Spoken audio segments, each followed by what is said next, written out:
똘진한 아이가 있는 초보주부입니다.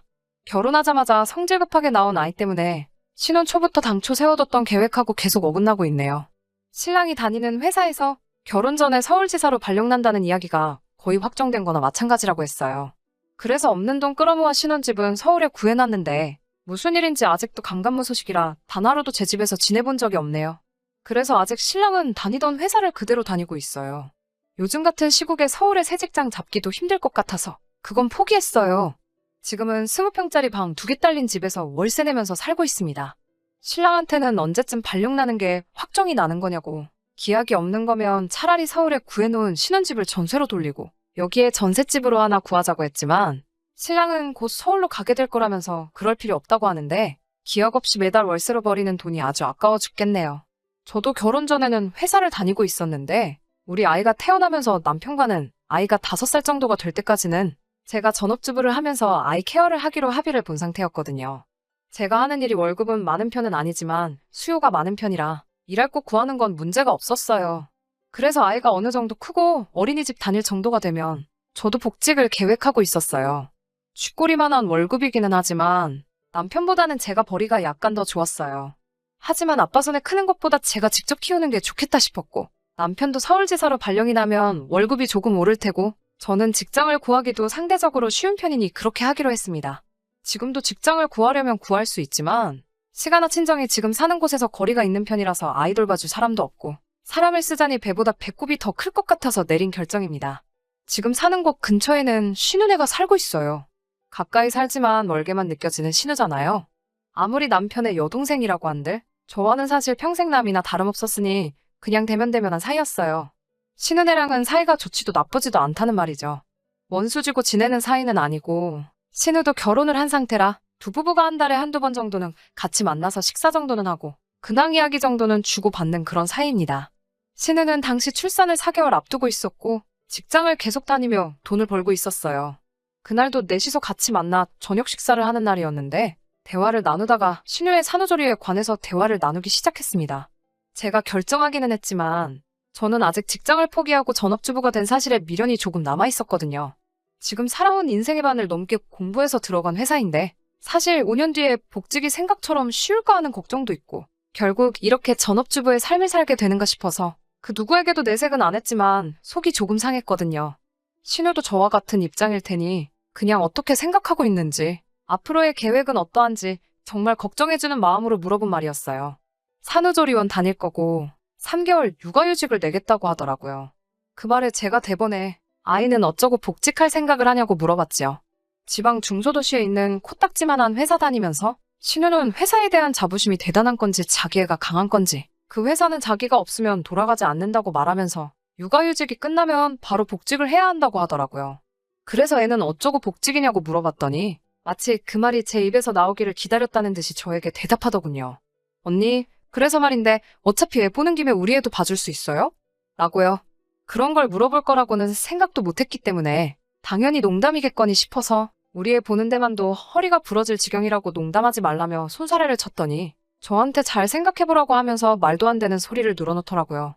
지네 아이가 태어나면 우리 아이한테 동생이 생긴 거나 마찬가지니 같이 키우면 아이한테 책임감도 생기고 정서적으로 좋지 않겠냐고 말하길래 이제 찻돌박진한 애한테 무슨 책임감이냐고 말도 안 되는 소리 하지 말라고 하고 애는 봐줄 생각 없다고 딱 잘라 대답했죠. 그 와중에 신랑은 아무 말도 없이 빈밥그릇을 긁어가면서 밥 먹는 척을 하고 있길래 테이블 아래로 다리를 툭 쳐가지고 같이 편 좀 들어달라는 식으로 신호를 줬는데 아무것도 모르는 척 탄창만 피고 있었어요.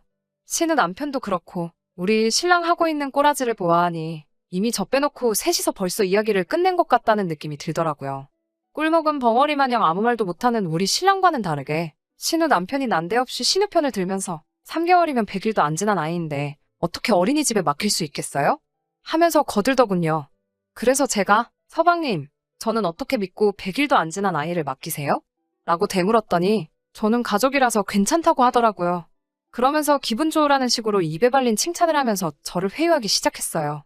언니라면 믿고 맡길 수 있다. 언니같이 배운 여자가 아이를 돌봐주면 아이 정서에도 좋을 것 같다. 뭐 이런 식으로 설득하듯이 자꾸 강요를 하길래 돈 줄 것도 아니면서 자꾸 무리한 부탁을 하냐고 한마디 했습니다. 예상한 대로 제 말에는 두 사람이 동시에 가족끼리 무슨 돈이냐며 펄쩍 뛰더라고요. 그래서 애는 공짜로 키우냐고, 분이며 기적이며 돈 들어갈 게 투성인데 무슨 부탁을 그런 식으로 하느냐고 한마디 했습니다. 그 말에 잠깐 둘이서 아무 말도 없다가 신우가 그러면 양육수당 한 달에 20만 원 들어온다며 그거 전부 드리면 되겠네요 하면서 잘됐다고 결론 났다는 식으로 기뻐하더라고요. 제 의사는 생각하지도 않고 계속해서 아나무인으로 나오는 모습에 저도 점점 화가 나기 시작하더라고요. 제가 돈 20만 원이 아쉬워서 돈 이야기를 꺼낸 것 같냐고. 아무리 가족끼리라지만 아무런 대가 없이 신은혜도 그렇게 부탁하는 거 아니냐고 딱 잘라 말했습니다. 돈 달래서 돈도 드리는데 왜 싫은 거냐고 하면서 어린이집에 아이 맡겼다가 잘못되면 어떡할 거냐면서 혹시나 잘못되면 저보고 책임질 거냐고 뭐라뭐라 하더라고요. 창과 방패도 아니고 이대로 가다간 하루가 지나도 대화가 끝날 것 같지 않아서 이건 나중에 다시 이야기하자고 하고 자리를 정리하고 집으로 돌아왔어요. 집에 도착했는데도 화가 풀리지 않더라고요. 그 와중에 몹시 심기가 불편해 보이는 제 눈치만 살살 보고 있는 신랑이 눈에 거슬려서 불러세워 물어봤어요. 나 모르게 벌써 너네들끼리 얘기 끝내는 거지? 하고 신랑을 슬쩍 떠봤지요. 우물쭈물하면서 말을 잇지 못하는 신랑의 모습을 보니 그날 오고 간 대화가 제 생각대로 셋이서 벌써 북치고 장구치고 다 해놓은 것 같더라고요. 그걸 왜 네 맘대로 정하냐고 따따따 잔소리를 하고 있으니 신랑이 듣기만 하다가 저한테 짜증을 확 내더군요. 어차피 제가 집에서 애 보는 거 말고 하는 일도 없다는 식으로 짜증을 내더니 딴 사람도 아니고 자기 여동생이라고 이참에 제가 애를 봐주면 저랑 신은혜랑도 사이가 돈독해질 거고 거기에 더불어 돈까지 준다는데 못할 게 뭐가 있냐며 그 자리에서 그렇게 단호하게 나오면 매제랑지 여동생 앞에서 자기 체면은 뭐가 되냐고 하면서요. 제가 신은혜 애만 봐주면 신우는 복직해서 안심하고 일할 수 있고 우리는 신우가 주는 돈 받으면 월세로 나가는 돈도 어느 정도 커버가 되는데 살림에 보탬도 되고 얼마나 좋냐고. 저 하나만 오케이 하면 모두가 평화로워지는 건데 일을 뭐 그렇게 어렵게 만드냐고 하더라고요. 화를 내야 할 사람은 저고 그 자리에서 제 편을 들어줬어야 할 신랑이 그런 식으로 나오니 서운한 마음보다 화가 치밀어 오르더라고요. 신랑한테는 앞으로 나한테 말 걸지 말라고 말하고 저는 아이방에서 이불 깔아놓고 자면서 며칠 동안 신랑하고는 말도 한마디도 안 했어요. 그렇게 지내고 있으니 이젠 시어머니까지 가세하더군요. 평소에도 우리 딸 하시는 분들이니 예상한 대로 시어머니까지 저한테 신은혜 애 봐주는 게 뭐가 그리 문제냐는 식으로 한마디를 하시더군요. 이제 저도 참을 만큼 참았고 시어머니까지 가세한 그 시점에 가만히 있을 이유가 없었어요. 친정엄마한테 이 사실을 말하고 그 길로 아이를 데리고 나와서 비어있는 서울 신혼집으로 향했습니다. 당연히 집에서는 아이랑 제가 짐 싸들고 없어졌으니 한바탕 난리가 났죠. 남편이 어디냐고 문자 보내고 전화하는 거 전부 싹 다 무시했습니다. 그러고 있으니 조금 있어서 시어머니한테 전화가 오더라고요. 전화를 받으니 격양된 목소리로 다짜고짜 저한테 화부터 내시더라고요. 가족끼리 힘든 부탁 한 것도 아니고 듣자 하니 우리 딸이 돈까지 주기로 했다던데? 너는 뭐가 그렇게 불만이 많아서 부득불리를 키워가지고 이 사단을 만드냐고 한 소리 하시더라고요. 옆에서 통화를 듣고 계시던 친정엄마가 전화기를 뺏어서 한마디 하셨습니다. 이건 이제 집안끼리의 문제니 엄마도 가만히 있을 수 없었다고 먼저 양해를 구하셨어요. 우리 딸이 사돈댁 핏줄 돌봐주는 보모로 보는 게 아닌 이상 신은혜 애 키우라는 말은 나올 수 없는 말이라며 역정을 내셨습니다. 보모는 돈이라도 받지 어디서 지금 우리 집 귀한 딸을 종년 취급하냐고. 박서방도 지 자식 하루 종일 보는 것도 아니면서 그러는 거 아니라고. 시어머니한테는 자식 키워보신 분들이 어찌 그런 말을 그리 쉽게 하냐고 말을 계속 이어가셨어요. 시어머니는 친정엄마의 말에 한마디도 대꾸하지 못하고 아무런 대답을 듣지는 못했지만 결국 전화를 끊으셨습니다. 그리고 얼마 안 있어서 남편에게 다시 전화가 오더라고요. 당연히 사과하려고 전화한 줄 알았죠. 그런데 신랑은 저에게 장모님까지 끌어들여서 일을 왜 이렇게 키우냐고 신은혜 애 보는 것에 대해서는 한마디도 하지 않고 넷이서 다시 조율해보자면서 당장 집으로 들어오라고 하더군요. 엄마가 전화기를 뺏어서 한마디를 하시려고 하시기에 남편한테는 제가 말하겠다고 하고 전화기를 꽉 쥐었습니다. 사실 아직 회사는 구하지 못했지만 신랑에게 이미 저는 회사를 구한 상태라고 말했습니다. 월급도 원래 제가 받던 것보다 조금 더 불려서요. 이제부터 서울 신혼집에서 우리 엄마랑 같이 살면서 엄마가 아이 봐줄 거고 저는 복직할 거니까 그렇게 알라고. 너도 서울로 발령 나기 전까지는 이 집에 얼씬도 할 생각 하지 말라고 엄포를 놓았습니다. 그리고 나서 나도 우리 엄마도 쉬는 날 하루쯤은 있어야 되니까 주말 동안에는 하루에 5만 원씩 쳐줄 테니 신우한테 말해서 우리 집 와서 애나 보라고요. 쥐꼬리만한 월급 때문에 갓난애기 남한테 맡겨놓고 복직을 해야 하니 어차피 애 보는 거 용돈도 벌고 그 편이 신우한테도 훨씬 좋지 않겠냐고요. 전화기 너머 신랑은 저에게 화를 내고 싶은 듯 보였지만 친정엄마가 옆에 떡하니 계시니 하고 싶은 말도 하지 못하고 씩씩대고만 있는데 그 꼴을 보니 속이 후련하더라고요. 그러고부터 한 달이 지나서 지금이에요.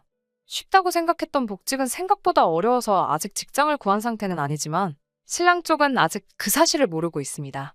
그건 그렇다 쳐도 한 달이 넘어가는 이 상황에 신랑도 시모도 따로 저에게 연락도 없는 데다가 서울 신혼집에 코빼기도 비추지 않는다는 점이 너무 실망스럽네요. 엄마는 집 문제는 빚을 내든지 해서 어떻게든 해결해 줄 테니 걱정하지 말라고 하고 이런 식으로 나오면 이혼까지도 생각해보는 게 어떠냐고 말하시고 있어요. 돈이야 제가 벌 능력이 되니 두 분이서 아예 이 집에서 같이 살면서 도와주신다고요.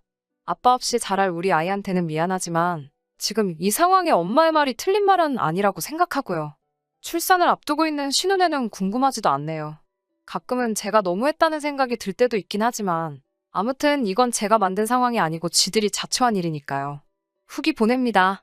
사연 보낸 지도 벌써 2개월이 훌쩍 지나가 버렸네요. 그간 여러분들이 달아주신 의견 보면서 고민 많이 했습니다. 저는 사실 아직도 이혼까지 생각해 본 적 없었습니다. 댓글 남겨주신 여러분들께서는 사정 봐줄 게 뭐 있냐고? 그냥 이혼하라는 의견이 지배적이었지만 사실 아빠 없이 자랄 아이한테 제가 순간에 화를 이기지 못해 평생 지우지 못할 상처를 주는 게 아닐까 하는 생각이 들었거든요. 현재 저는 새 직장을 구해서 다니고 있습니다. 남편한테 공헌한 만큼 돈을 더 주는 회사는 아니지만 그래도 남편이 지금 벌고 있는 돈보다는 꽤 많은 돈 받으며 일하고 있어요. 제가 자리 잡으면 남편이 반성을 해서라도 신혼집으로 기어 들어올 줄 알았지만 그렇지 않았습니다. 결국 이혼하기로 결심했습니다. 신혼집에 와 있는 3달 동안 남편은 정말 저한테 전화 한 통 없었고 이 집에 코빼기도 비치지 않았습니다. 얼마 전이 신우 출산일이었어요. 신랑이 신우 태어난 아이 사진을 저에게 카카오톡으로 보내주더라고요. 사진만 딸랑 보내놓고 가타부타 아무런 말도 없었어요. 무슨 뜻으로 보낸 건지 뭘 의미하는 건지도 모르겠고 그냥 화만 잔뜩 나더라고요. 3개월 만에 짐 싸서 나간 와이프한테 한다는 연락이 싸움의 불씨나 마찬가지였던 그 아기의 사진을 보내주는 꼴이라니. 친정엄마도 더 이상 기다릴 게 뭐 있냐고 하시더군요. 결혼 당시에도 제가 모아놓은 돈이 더 많아서 신혼집 자체도 남편보다 제가 모아놓은 돈이 더 많이 들어갔습니다. 이혼을 준비하는 과정에서 조금 문제가 생기긴 했어요.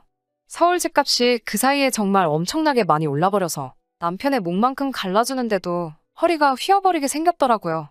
남편도 그 사실을 알고 제가 이혼 통보를 하지 않을 거라 생각을 했는가 봅니다.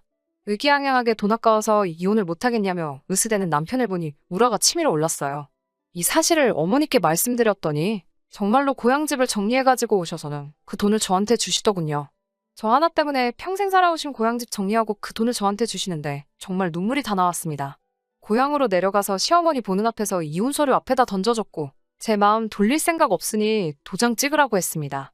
신우애가 그렇게 이쁘면 너가 키우라고. 나는 우리 부모님하고 내 아이 키우면서 행복하게 살 거라고 하니 시어머니 얼굴이 새하얗게 질려 혼비백산 하시더군요.